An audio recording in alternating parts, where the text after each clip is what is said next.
Thank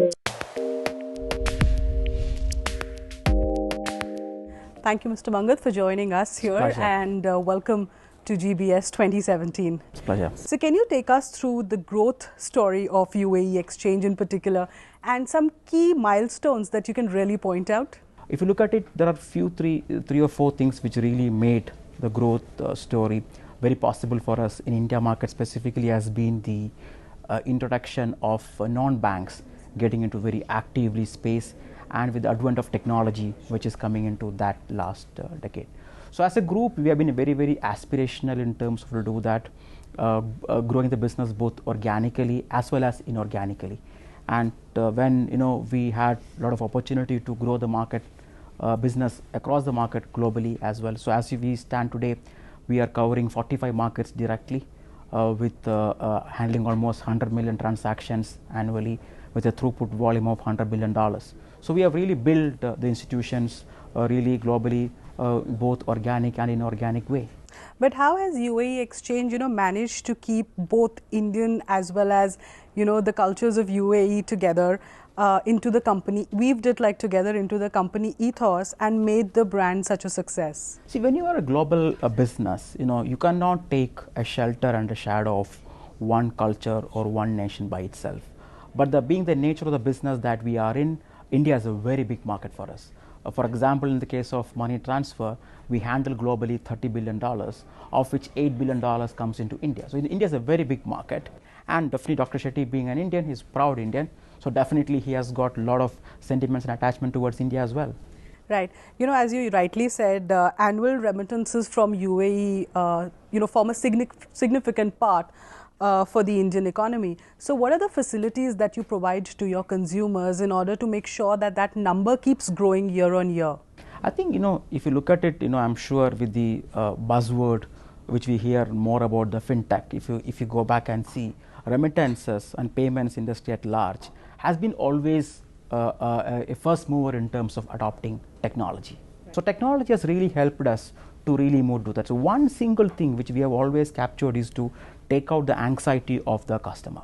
But that is the single promise we have always been driving. If I want to bring some analogy, like not so long back, up till 2004, 2005, it takes 7 to 10 working days for a remitter to get a beneficiary account credited. But now we are in a world, we are able to credit the bank accounts, and with the new regulation coming into a prepaid instrument, even on a real-time online basis, 24/7, whether it is a working day or not. So technology has really helped that, and the regulatory push on technology on the Indian banking sector, and Indian banking sector as a service industry as a whole embracing technology has made a big difference into do that, because we work with across the globe in multiple countries, but the way a payment system, the way a clearing system has evolved so rapidly, I don't think there is no other path. I think it has really helped us in getting the promise. So that anxiety reduction has been our promise. Going forward, how do you see the India-UAE ties strengthening?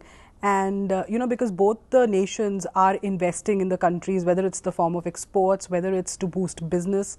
And what role do you see UAE Exchange playing in that strengthening of the tie? So as an institution for the last 37 years existent in UAE, and quite very much close to the Indian diaspora out there, and also not able to connect across the globe on to do that, we have taken a very forefronting opportunity. For example, one of the reasons we are in the summit is also part of that, because it's very important that you connect and engage and seek what kind of opportunities for to do that. We are doing multiple things into the Indian market specifically, which we can lead, because end of the day we are a UAE institution. That's what we boast about that, and we see that a lot of opportunities that we do that. And secondly is that it's more about the tacit thing that you try to bring in. It's not about all about that. You get to see opportunities, you bring people together. Dr. Shetty has been a person who is in the forefront in leading that dialogue quite a lot in that stream as well. So Mr. Mangat, if I had to ask you your thoughts on being at the Global Business Summit this year, and what do you think, how does these platforms help global players to come down here and actually know the real scenario and talk to Indian companies here and figure out a way forward? We're quite excited to be here, and we have taken a long-term view of associating with the Global Business Summit, because we see is that it's a idea to engage, a platform to exchange and debate quite a lot.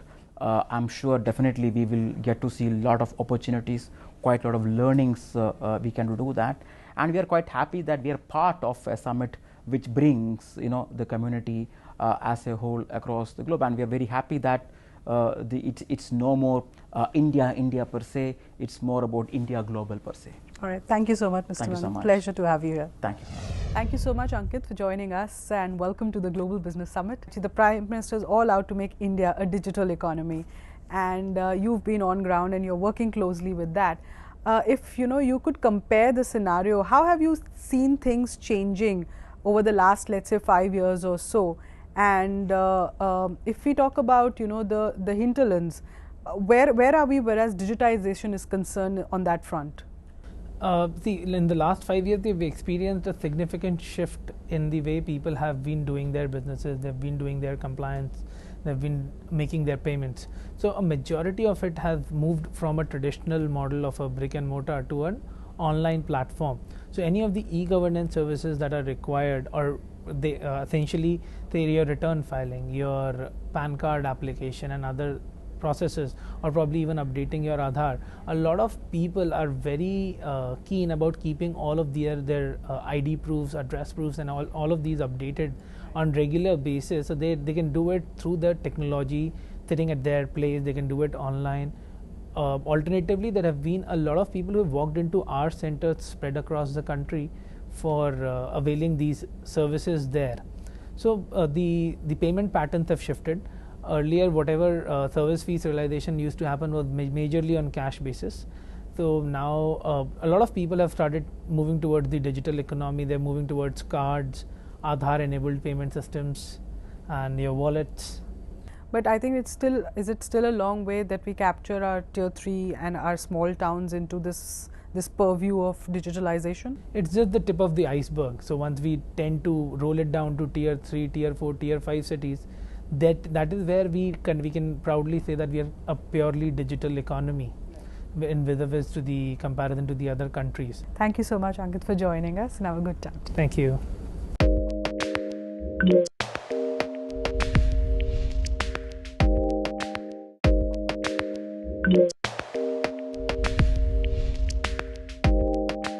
I'd like to invite Mr. Sudesh Giriya, Chief Operating Officer, Express Money Services. Please put your hands together as he steps forward. Thank you. India remains at the top of the chart as far as remittances are concerned. India last year received $69 billion, 3.3% of the Indian GDP is made up of remittances. It's all a matter of pride that India is at number one, and India has remained number one over a period of time. But what is interesting is that after that phenomenal growth that we saw for a few years from 2007 onwards, in the last few years, remittances have actually stagnated, right? So now I just want to ask this question to the panel as to what they think can be done from a policy perspective, from a government initiative perspective. What does the panel think? Let me now ask this question to Dr. Garg as to what his perspectives are in terms of boosting remittances. Dr. Garg. Remittances are a very important part of the current account transactions which happen. The focus in all foreign exchange movement is to try and reduce the hurdles or reduce the blocks, whether it's for incoming in terms of businesses, in terms of providing greater number of vehicles that exist, for example, alternate investment funds, the kind of equity shares partially paid, etc., to increase the number of instruments available and reduce the costs, and whether it's for current account or capital account transactions. So that's the basic focus. Apart from that, banks offer various kinds of incentives like FCNR deposits, etc., which have their interest rates, which are on commercial considerations, which are based on what the banks think would be right. But the focus in terms of policy is more on ensuring that these what should I say, irritants in transmission that are reduced. Could we have Dr. Anand Srivastava's perspective in terms of what the government or the regulator can do to boost up the remittances? There are two actions which are currently on the regulatory side, which are there, which will impact. One is the recent the circular guidelines which the RBI has put up for allowing the prepaid payment instrument. My friend Naveen is there. He would, I think, he can throw more light on that, which will allow, which allows foreign exchange, dealing there. However, to leverage the business correspondent network, which is already existing across the length and breadth of India, the total number is 285,000.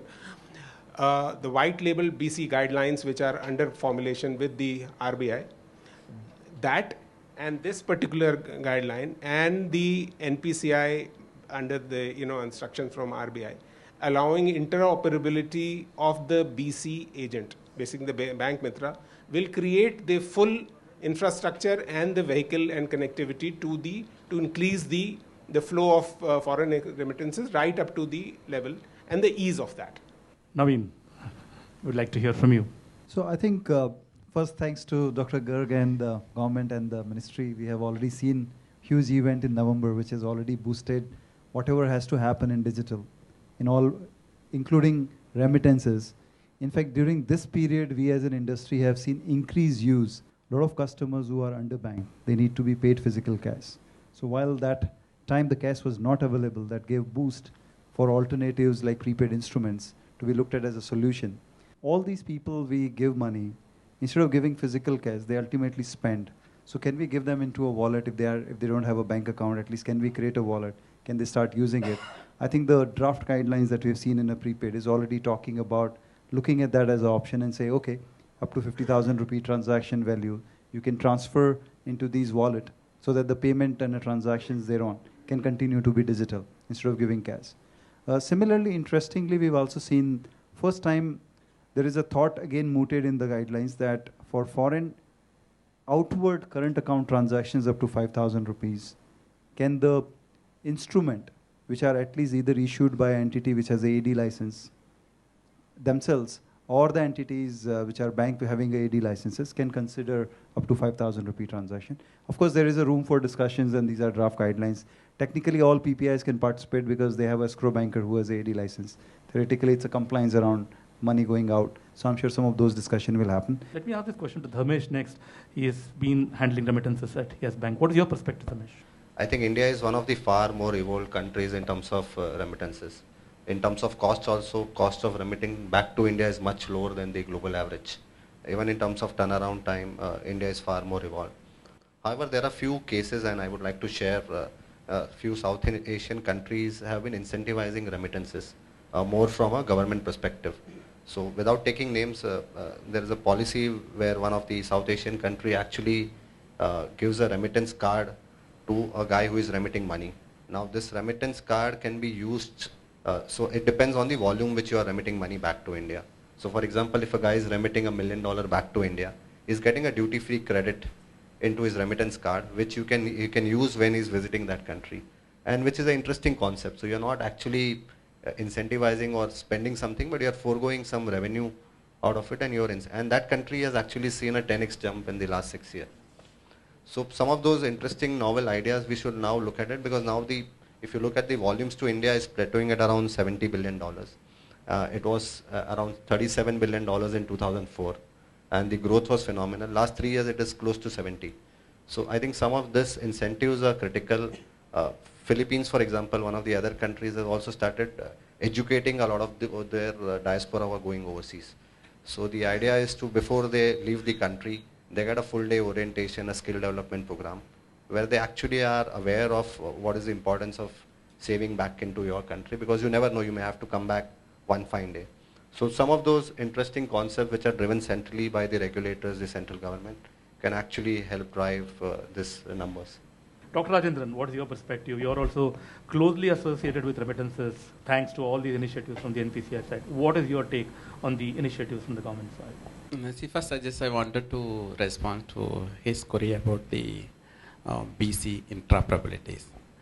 I do not know how many of you are aware that the BC interoperability already allowed, and it is also exist, and we do lot of transaction and it is we do settlements through the interbank transactions on BC, and the infrastructure level at the ground, it is day by day it is getting improved and increased in terms of the uh, availability. So I think that will one of the mechanism, if we wanted to say remittance from outside to inward, it need to be reached to the right level and in time.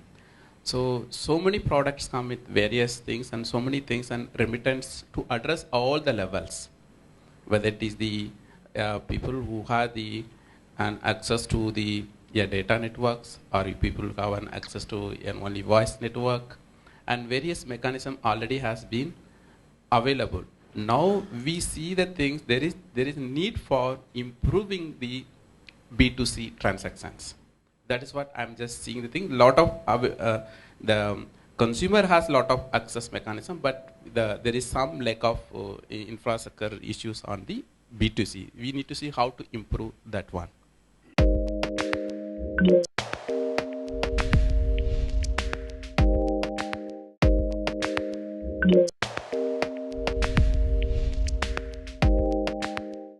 Now we spoke about cost of remittances against the global average of 7.4%.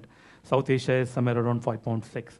Now there's still room to bring the cost of remittances down, and at various G8 and G20 summits, this is being talked about. In the last G20 summit, I remember the Prime Minister of India talking about reducing the cost of remittances to a level of about 3%.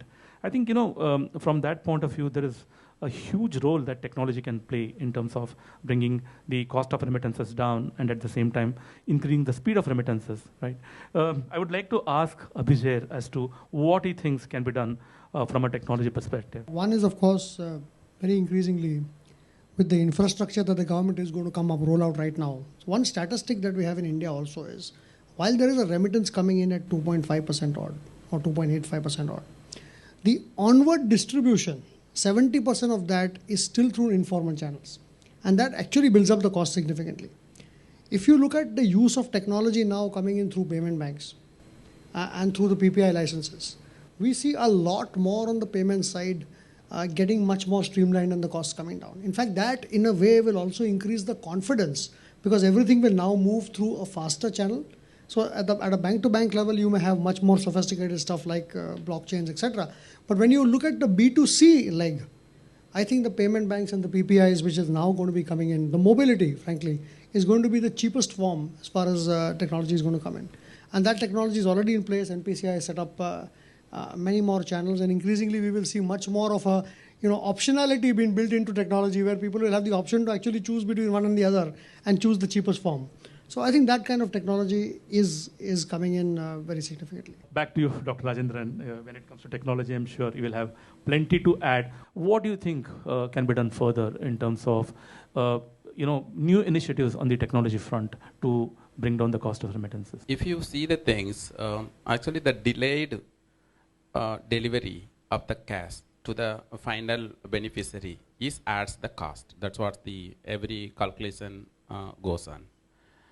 Why don't we have a system which have an integrated approach? Okay, what currently we are doing, one channel to receive from the abroad, and after that again creating another setup or way to create another delivery channel. It goes to through a domestic remittance way. So there are lot of improvements has been being done, but still what I see the things, and using the technology, and the efficiency can be improved, not only just for delivering to the last mile, and also to whatever checks and balances need to be done before it need to be delivered to the final beneficiary. So, and if we are just gone through now government also have the big plan to have a digitization plan. We get into the things which are the segment where and need to be improved and everything. That's why ultimately now even I have a mobile to do it anything. So what I am just thinking the things, and the future approach, it could be based on your mobile is the one of the a viable option to reach and deliver the things. I can do anything with my mobile. I do payment, transfer, or receive money, whatever you wanted to do, I have mechanism to do it. So if we focus on the mobile as one of the things, and the authentication mechanism now, it is identification, Aadhaar, and everything are coming to the picture. And if we see the things, and the delivery can able to happen very faster and reliable, and ultimately the cost should come down. Naveen, what's your perspective on the technology? I think today, in last 3 years, if I'm not wrong, and we have just reached from zero to about close to $8 billion worth of domestic remittances, which were only being done in informal sector prior to this, or in some cases probably post office, where the cost was 5%. Today, the same thing, over a period of time, as the volume has increased, as the scale has increased, has come down to as low as 1 to 1.5%. And very soon we will be able to deliver these domestic remittances transactions at probably 1% or lower than that. Now, this all has been achieved because of technology. And who's delivered the technology here? Of course, IMPS, which is a... So ultimately, you're talking to a customer who has experience early going to a post office or informal channel, not sure when the money will be received, how many days will it take, versus whether he has a phone, whether he doesn't have a phone, whether he has a smartphone, either if he's technology saving using technology or going to either a BC outlet or a PPI agent, digitizing that money in a real-time, immediate basis, both recipient and the sender getting a real-time confirmation at that cost. It takes care of a trust because he's doing it at a point which is known to him. It is an outlet. It comes over the technology barriers depending on the customer's education, social profile, because a lot of these beneficiary and sender could be socially or education-wise a challenge issue, but they're also doing this. So if you see in terms of volume, I think it's about 20 million each PPI on an average doing, and there are BCs also doing. On a monthly basis, 40% transactions are being contributed by them. So I think if you see, this is all technology with the trust and making sure that the transaction is happening with a very high success rate. So actually, I should not ignore that. The success rate, if I'm not wrong, and Rajendran sir can correct me, it's over 99.98% in most cases. And actually, every month we get a report. Even if there is a 1 basis point or a more, there is a different categorization for every player. So very closely monitor. So this is all because of technology, and this is all because of participation. And we just need to make sure that this continues. How do we plug this with the international in a seamless manner, where the customer, which remittance he is receiving, whether from domestic or international, doesn't matter. It is actually taken care at an NPCI level, could be very useful. Similarly, how do we ensure that after receiving the money, how do we gradually enable these for a multiple type of payments in an interoperable scenario? Because we forget that ultimately remittance is like a lifeline, which you rightly mentioned. But this is for a purpose. They have to start using this money for some purpose. And how do we get that ecosystem also riding this, built in a digital way, could actually bring the cost down and still revenue up for the entire ecosystem? I think the panel believes that there is so much that we can do on the government initiatives and policy, role of technology in terms of bringing the cost of remittances down and increasing the speed of remittances. And also, there is huge scope for digital remittances from an India perspective. I would like to thank all the panelists for some great insights. Thank you very much, and thank you, audience, for your participation.